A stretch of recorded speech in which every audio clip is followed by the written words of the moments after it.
vou ler uns poemas dos filósofos xa non brindan con Cicuta, que foi premio á Fundación. O avó empeñase en saír da habitación pola porta do armario.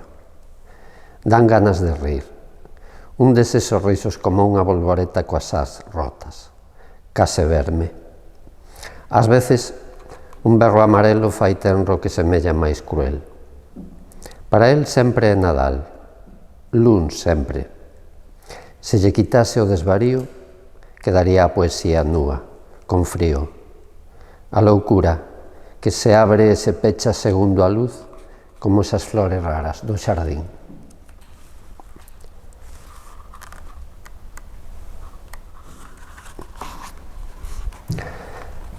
A felicidade nas redes sociais ten as cores xiratorias, como as refoladas.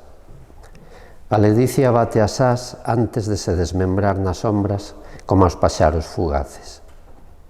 Apagar é o abismo.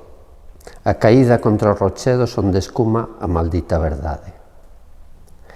A túa nai dando un portazo despois de rifar unha outra vez con el, que segue a picarse e chamaba por máis.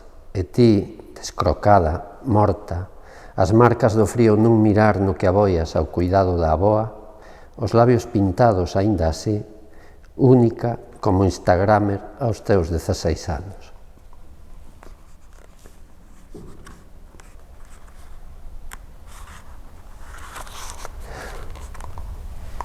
Unha cervexa, un pouco de vermú branco ou vermello, algo de ron, e no ceo da noite fogos de artificio. Os mozos na terraza fan fotos a esa súa mestura de licores, alleos á explosión de colorido e envíanas ás redes. O de camiseta vermella é moi intelixente, case que superdotado, pero quedaronlle dúas materias. Bebe porque a súa nai bebe e o noivo da súa nai tamén bebe, e sabe que ao chegar á casa, avanzada a madrugada ou case que xa ao amencer, han estar en bébedos e bebe tamén el. É o único que non ríe, tampouco non se enlea na maraña das cancións de verán da orquestra. Bebe, e no seu vaso o xeo vai tomando a forma endurecida da lágrima. Gústame conducir de noite. Gústame esa chuvia no medio da luz proxectada cegándome contra o cristal, a chuvia negra. Esa tormenta de agullas prateadas no trebón rebotando contra a estrada. Gústame circular como se verdadeiramente estivera só no mundo. Parar na estación de servizo 24 horas só porque esa voz gravada de muller me dé as grazas e as boas noites e me desexe, como non, unha boa viaxe. Gústame nesa nada desdebuxada pola auga no cristal, acelerar oindo a volume alto, a volume moi alto, as oracións a Santa Bárbara de mamá, axeonllada, pé dunha vela, en noites como esta de tronada e relampos sobre as plantas altas do millo. Definitivamente non sei vivir, nunca aprendín.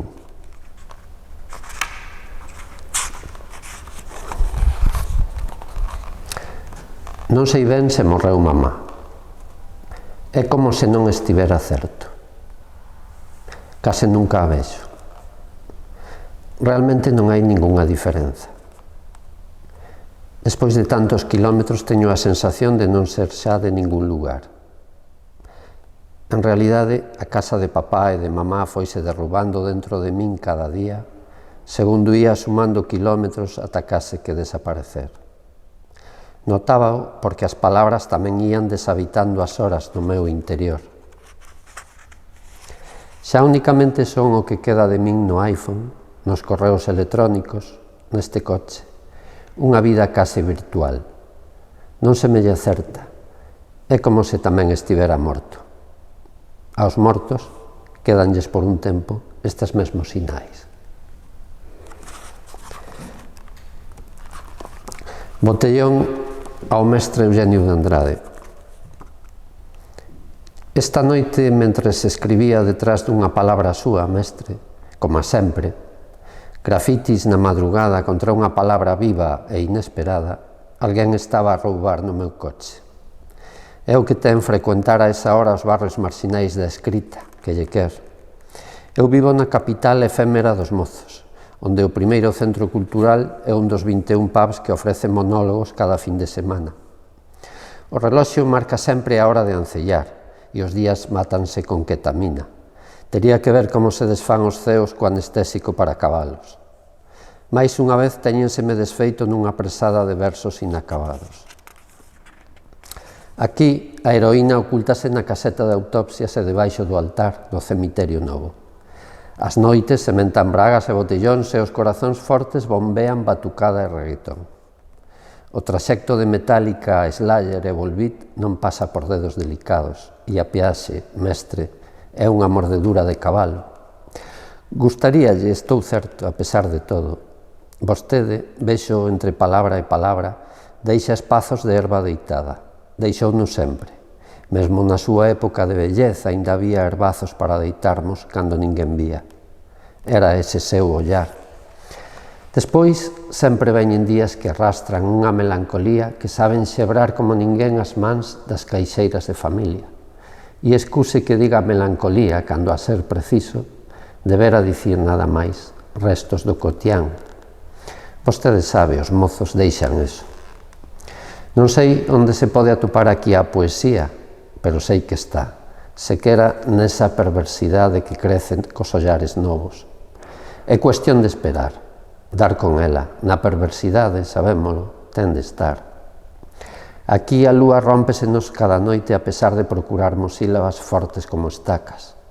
A lúa desfeita a fin, mestre, entre os cristais dun vaso de viño envasado. No chan, no puto chan, e o desexo purrando contra os escaparates. Non sei como, aínda non sei, pero habemos dar coas palabras da sede e do sangue, palabras para as veas en calquera baixo de obra ou no soportal dun bazar. A memoria non ten praza aquí e regresamos ao mar antes que á casa. Ás veces, sen darmos conta, achamos os nacentes dese exceso en nós mesmos. Esa vitalidade.